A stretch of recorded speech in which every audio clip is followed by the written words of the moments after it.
तो दोस्तों, movie explain series के आज के एपिसोड में हम बात करने वाले हैं एवेंजर्स एज ऑफ अल्ट्रॉन की। एमसीयू की ये 11th मूवी बहुत इम्पोर्टेंट और काफी कॉम्प्लेक्स है। इस फिल्म में कुछ ऐसे इवेंट्स हुए हैं जिसपे पूरे एमसीयू का फ्यूचर टिका हुआ है।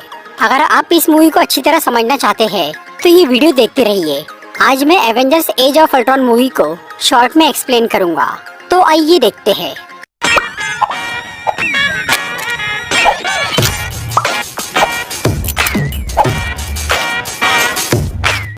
इस फिल्म की स्टोरी 2015 की है, यानी captain America the winter soldier के बाद की। उस मूवी में हमें हाइड्रा की असलियत पता चली थी और कैप्टन अमेरिका ने अपने दोस्तों के साथ मिलकर हाइड्रा और शील्ड को बर्बाद कर दिया था। लेकिन उसके बाद भी हाइड्रा के कई सारे एजेंट्स दुनिया भर में फैले हुए थे, जिन्हें निक फ्यूरी ने ढूंढना शुरू कर दिया था। फिर 2015 में एवेंजर्स को ये पता चलता है कि सोकोविया देश में हाइड्रा का एक अड्डा है, जहाँ पर लोकी की वो जादुई छड़ी यानी सेप्टर मौजूद है। इसीलिए सभी एवेंजर्स मिल के हाइड्रा के उस अड्डे पे हमला करते हैं। सोकोविया में बैरन स्ट्रकर नाम का एक आदमी हाइड्रा का वो अड्डा चलाता था। उसने वहाँ सेप्टर की पावर से बहुत सारे हथियार बनाए थे और वो उससे इंसानों पर एक्सपेरिमेंट्स भी कर रहा था। उसके उन एक्सपेरिमेंट में बहुत सारे लोगों की जाने गई और आखिर में सिर्फ 2 ही लोग जिंदा बचे, वांडा और पिएट्रो मैक्सिमोफ। इन जुड़वा भाई बहन को सेप्टर की एनर्जी से सुपर पावर्स मिल गई थी। पिएट्रो को सुपर स्पीड की पावर मिली थी और वांडा को माइंड कंट्रोल और टेलीकाइनेटिक पावर्स। जब एवेंजर्स हाइड्रा के उस अड्डे पर पहुंचते हैं तो पहले उन पे स्ट्रकर की फौज हमला करती है और बाद में वांडा और पिएट्रो भी उस लड़ाई में शामिल हो जाते हैं। पर आखिर में स्ट्रकर की फौज हार जाती है और कैप्टन अमेरिका अंदर घुस के स्ट्रकर को गिरफ्तार कर लेता है। इसके बाद आयरन मैन वहाँ जाकर उस सेप्टर को ढूंढता है। तभी वांडा वहाँ आती है और वो अपनी पावर से टोनी को उसका डर दिखाती है। टोनी का सबसे बड़ा डर ये था कि एक दिन एलियंस फिर से इस दुनिया पर हमला करेंगे, जिन्हें वो रोक नहीं पाएगा और उसके सभी दोस्त मारे जाएंगे। टोनी के इस डर को देखने के बाद वांडा उसे वो सेप्टर ले जाने देती है, क्योंकि उसे लग रहा था कि टोनी उस छड़ी की ताकत को संभाल नहीं पाएगा और वो छड़ी उसे बर्बाद कर देंगी। फिर एवेंजर्स अपने हेडक्वार्टर लौट जाते हैं। थॉर उस सेप्टर को एसगार्ड ले जाने वाला था, लेकिन टोनी उससे वो सेप्टर 3 दिन के लिए उधार मांगता है। फिर जब टोनी उसकी स्टडी करता है तो उसे पता चलता है कि उस सेप्टर के अंदर बहुत ही एडवांस आर्टिफिशियल इंटेलिजेंस मौजूद है। टोनी स्टार्क और ब्रूस बैनर काफी टाइम से ऐसा ही एक एआई प्रोग्राम बनाने की सोच रहे थे, जिसे वो अल्ट्रॉन नाम देने वाले थे। हालांकि टोनी के पास जार्विस नाम का एक प्रोग्राम तो बहुत पहले से था, पर जार्विस इतना एडवांस नहीं था। इसीलिए टोनी ने अल्ट्रॉन को बनाने का सोचा था, ताकि वो उसे दुनिया की हिफाजत का काम सौंप दे, जिससे कि एवेंजर्स रिटायर हो सके। पर टोनी के पास इतनी एडवांस टेक्नोलॉजी नहीं थी कि वो अल्ट्रॉन को बना पाता। लेकिन अब उसे वो सेप्टर मिल चुका था, जिसके अंदर वो आर्टिफिशियल इंटेलिजेंस थी जिसकी उन्हें तलाश थी। इसीलिए टोनी ने ब्रूस के साथ मिलकर उस छड़ी की मदद से अल्ट्रॉन को बनाना शुरू कर दिया। पर उन्होंने इस बारे में किसी को नहीं बताया, क्योंकि बाकी लोगों से बातचीत करने में और मंजूरी लेने में काफी टाइम लग जाता और वो छड़ी उनके हाथ से निकल जाती। फिर टोनी और ब्रूस 3 दिन तक लगातार काम करते हैं। अल्ट्रॉन अब लगभग तैयार हो गया था, लेकिन अभी भी थोड़ा सा काम बचा था। फिर एवेंजर्स अपनी जीत की खुशी में एक पार्टी करते हैं, लेकिन इसी दौरान टोनी और ब्रूस की गैर मौजूदगी में अल्ट्रॉन पूरी तरह से कंप्लीट हो जाता है और वो एक्टिवेट होते से ही इंटरनेट के जरिए इस दुनिया और इंसानों के बारे में सब कुछ जान लेता है। अल्ट्रॉन को दुनिया की रक्षा के लिए बनाया गया था, लेकिन जब वो इंटरनेट से सारी जानकारी इकट्ठा करता है तो वो ये मान लेता है कि दुनिया के लिए सबसे बड़ा खतरा इंसान ही है। इसीलिए वो सभी इंसानों को मारने का फैसला कर लेता है। अल्ट्रॉन के ऐसे इरादे देखकर जार्विस टोनी को इन्फॉर्म करने की कोशिश करता है, पर तभी अल्ट्रॉन जार्विस को मार देता है। फिर वो टोनी स्टार्क की रोबोट आर्मी आयरन लीजन के अंदर खुद को अपलोड करने लगता है। उधर एवेंजर्स की पार्टी चल रही थी। तभी अल्ट्रॉन कुछ रोबोट्स के साथ वहाँ आता है और वो उन पे हमला कर देता है। सभी हीरोज मिलकर उन रोबोट्स को खत्म कर देते हैं, लेकिन उनमें से एक रोबोट वो सेप्टर लेके वहाँ से भाग जाता है। उसके जाने के बाद सब लोग टोनी से बहुत नाराज होते हैं, क्योंकि उसने किसी को बिना बताए इतना बड़ा काम किया था। फिर सब हीरोज अल्ट्रॉन को पकड़ने की सोचते हैं, लेकिन ये काम अब बहुत मुश्किल हो गया था, क्योंकि अल्ट्रॉन ने खुद को इंटरनेट पर अपलोड कर दिया था। फिर अल्ट्रॉन सोकोविया देश पहुंचता है और वहां वो स्ट्रकर के अड्डे पर जाकर हाइड्रा की टेक्नोलॉजी से खुद के लिए एक नया शरीर बनाता है और वो अपने लिए ड्रोन्स की आर्मी भी तैयार करता है। अल्ट्रॉन का मकसद था पूरी इंसानियत को खत्म करना।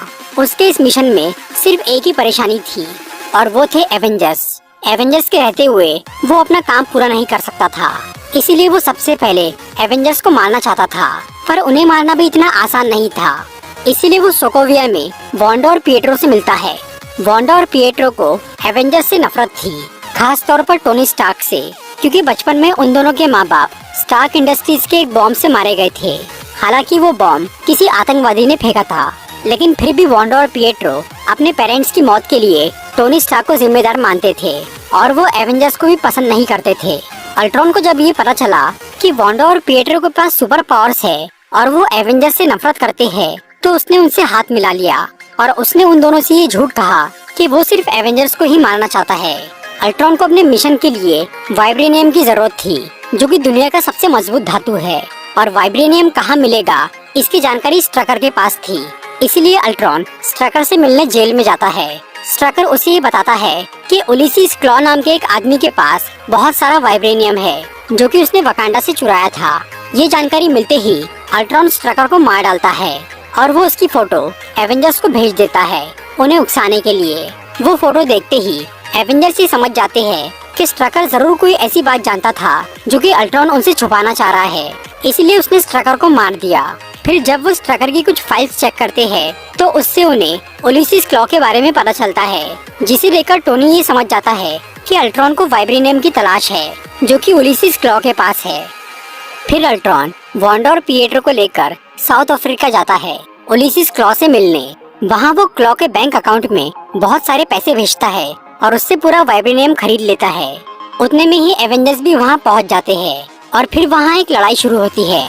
अल्ट्रॉन टोनी को अपने साथ लड़ाई में उलझा के रखता है। दूसरी तरफ वांडा अपनी पावर से सभी हीरोज को उनका डर दिखाती है, जिससे सब अपना होश खो देते हैं। उसी दौरान अल्ट्रॉन के रोबोट्स वाइब्रेनियम लेकर वहाँ से निकल जाते हैं। फिर वांडा ब्रूस पे अपनी पावर का इस्तेमाल करती है, जिससे वो हल्क बन जाता है और वो पूरे शहर में तबाही मचाना शुरू करता है। फिर आयरन मैन अल्ट्रॉन से निपट के हल्क के पीछे जाता है और वो अपने हल्क बस्टर आर्मर की मदद से हल्क को रोकने की कोशिश करता है, पर हल्क को रोकने के चक्कर में शहर को बहुत नुकसान होता है और कई लोगों की जान चली जाती है। फिर काफी मुश्किल से टोनी हल्क को हराता है। उधर क्लिंट बार्टन यानी हॉकाई को छोड़कर बाकी सब लोग वांडा की शक्ति से बेहाल हो गए थे और हल्क और आयरन मैन की लड़ाई की वजह से पूरी दुनिया में एवेंजर्स की बदनामी हो रही थी। इसीलिए सभी हीरोज अपने हेडक्वार्टर में जाने की बजाय कुछ टाइम के लिए कहीं और जाने का फैसला करते हैं। फिर क्लिंट उन्हें अपने घर लेकर जाता है, जहाँ उसकी फैमिली रहती थी। हॉकाई के इस घर और परिवार के बारे में सिर्फ निक फ्यूरी और नताशा ही जानते थे। बाकी सब हीरोज कुछ टाइम के लिए वहीं पर रुकते हैं और थॉर डॉक्टर सेल्विक से मिलने जाता है।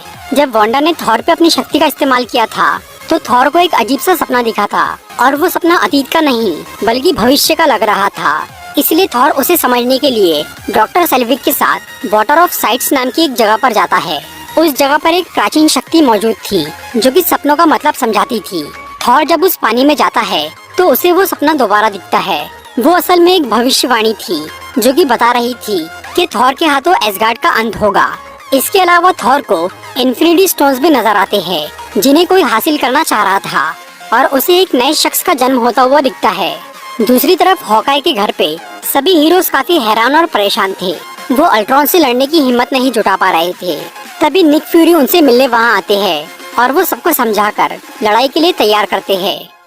उधर अल्ट्रॉन दुनिया पर न्यूक्लियर बॉम्ब गिराने की कोशिश में लगा था, लेकिन वो न्यूक्लियर बॉम्ब के पासवर्ड को हैक नहीं कर पा रहा था क्योंकि कोई अनजान शख्स लगातार उस पासवर्ड को बदलता जा रहा था ताकि अल्ट्रॉन दुनिया को तबाह न कर पाए।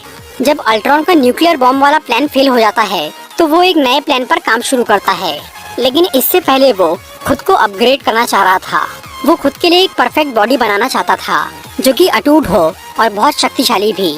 इस काम के लिए अल्ट्रॉन वांडा और पिएट्रो के साथ साउथ कोरिया जाता है और वहाँ वो हेलेन चो नाम की एक साइंटिस्ट से मिलता है। डॉक्टर हेलेन जो कि एवेंजर्स की फ्रेंड थी, उसके पास एक ऐसी टेक्नोलॉजी थी जो कि घायल लोगों को ठीक कर सकती थी और वो नया शरीर भी बना सकती थी। अल्ट्रॉन खुद के लिए वाइब्रेनियम और आर्टिफिशियल स्किन की बॉडी बनाना चाहता था क्योंकि उसे सिर्फ एक रोबोट बन के नहीं रहना था बल्कि वो इंसान से भी बेहतर नस्ल बनना चाहता था। इसीलिए उसने डॉक्टर हेलन को उस सेप्टर से काबू कर लिया और उनकी मशीन से आर्टिफिशियल स्किन और वाइब्रेनियम की बॉडी बनाना शुरू कर दिया। फिर जब वो बॉडी आधी बन जाती है तब अल्ट्रॉन उस सेप्टर को तोड़ के उसमें से माइंड स्टोन बाहर निकालता है और वो उस बॉडी के सर में माइंड स्टोन लगा देता है। अल्ट्रॉन को वाइब्रेनियम की मजबूती और इन्फिनिटी स्टोन की शक्ति चाहिए थी। फिर कुछ टाइम बाद वो बॉडी पूरी तरह तैयार हो जाती है और अल्ट्रॉन उसमें खुद को अपलोड करना शुरू करता है। अल्ट्रॉन की पुरानी बॉडी में कोई दिमाग नहीं था, वो सिर्फ एक प्रोग्राम था, इसीलिए पहले वांडा उसका दिमाग नहीं पढ़ पाई थी। पर इस नई बॉडी में एक दिमाग था और अल्ट्रॉन उसमें खुद को अपलोड कर रहा था, इसीलिए अब वांडा अपनी शक्ति से उसका दिमाग पढ़ सकती थी। और वो जैसे ही उसके दिमाग में देखती है तो उसे बर्बादी नजर आती है और उसे अल्ट्रॉन का असली इरादा पता चल जाता है। और तब वांडा और पिएट्रो को ये समझ में आता है कि वो अल्ट्रॉन का साथ देकर गलत काम कर रहे थे, इसीलिए वांडा अपनी शक्ति से डॉक्टर हेलन को उस छड़ी के काबू से आजाद कर देती है और हेलन होश में आते ही उस बॉडी में अल्ट्रॉन की अपलोडिंग को रोक देती है। फिर वांडा और पिएट्रो वहाँ से भाग जाते हैं। दूसरी तरफ एवेंजर्स को ये पता चल गया था कि अल्ट्रॉन हेलन चो की मशीन से अपने लिए नई बॉडी बना रहा है, इसीलिए कैप्टन अमेरिका, हॉकाई और ब्लैक विडो साउथ कोरिया जाते हैं अल्ट्रॉन को रोकने के लिए। लेकिन जब तक कैप्टन उस लैब में पहुंचता है तब तक अल्ट्रॉन वहां से भाग चुका था। फिर डॉक्टर हेलन कैप्टन को बोलती है कि उस नई बॉडी में एक इन्फिनिटी स्टोन लगा हुआ है, इसलिए अब उस बॉडी को तबाह करने से पूरा शहर तबाह हो सकता है, इसीलिए उन्हें उस मशीन को टोनी के पास ले जाना होगा।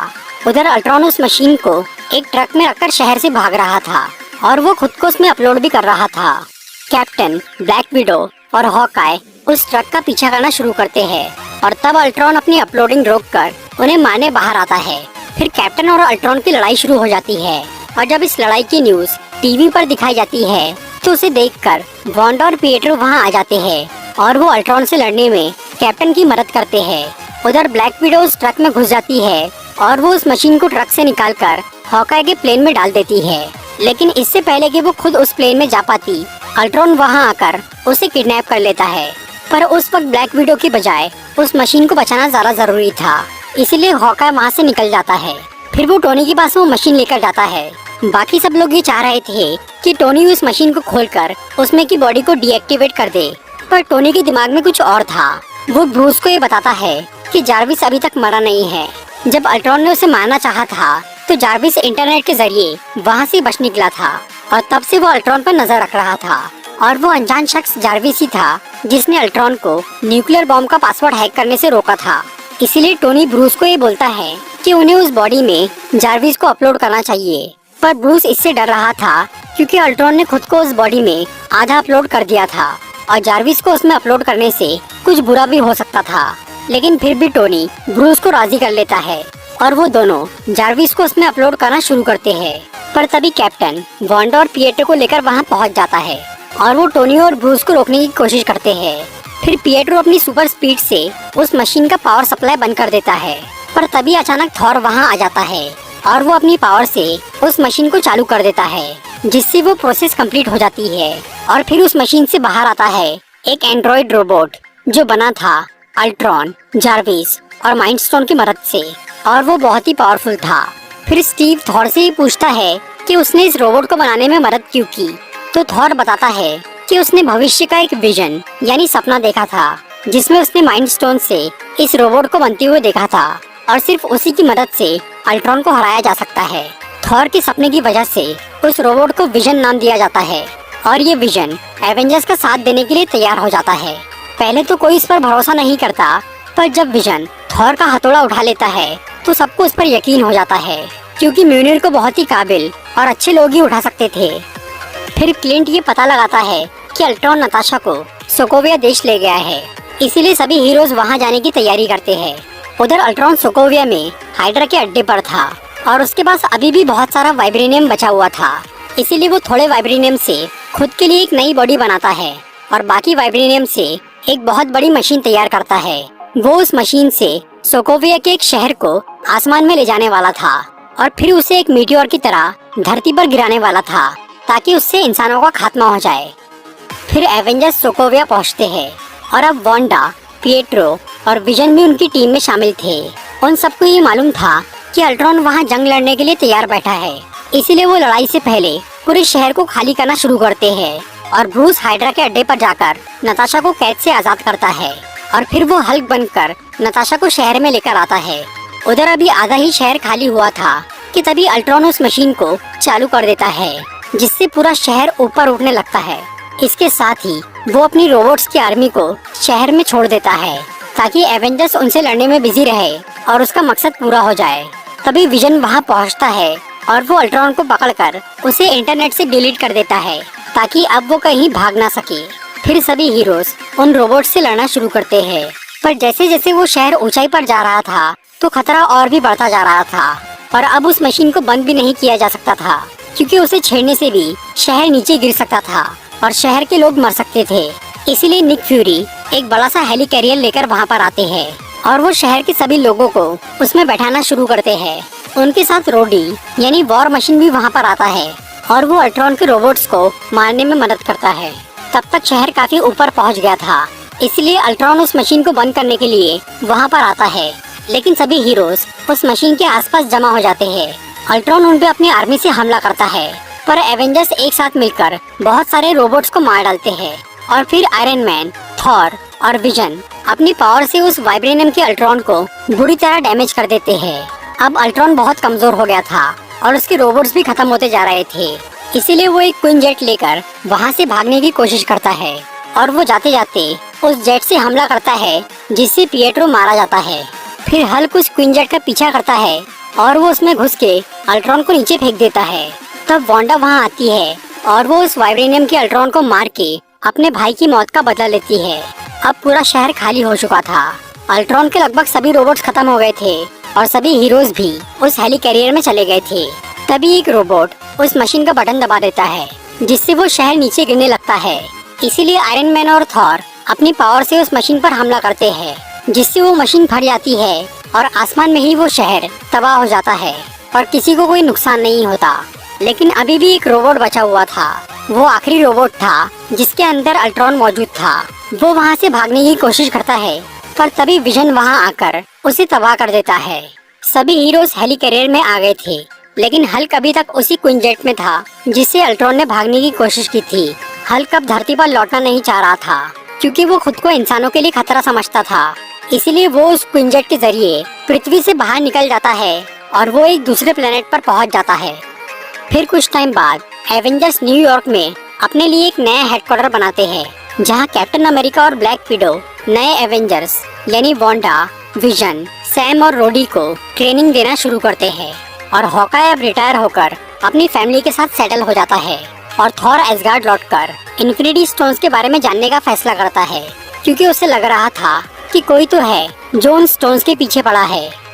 मूवी के मिड क्रेडिट सीन में हमें नजर आता है थेनोस, जो कि अपने हाथ में एक गाउंटलेट पहनता है। थेनोस ने अब तक दूसरों को भेजा था इन्फिनिटी स्टोन्स ढूंढने के लिए, पर वो सब नाकाम हुए, इसलिए अब वो खुद उन्हें हासिल करने का फैसला करता है।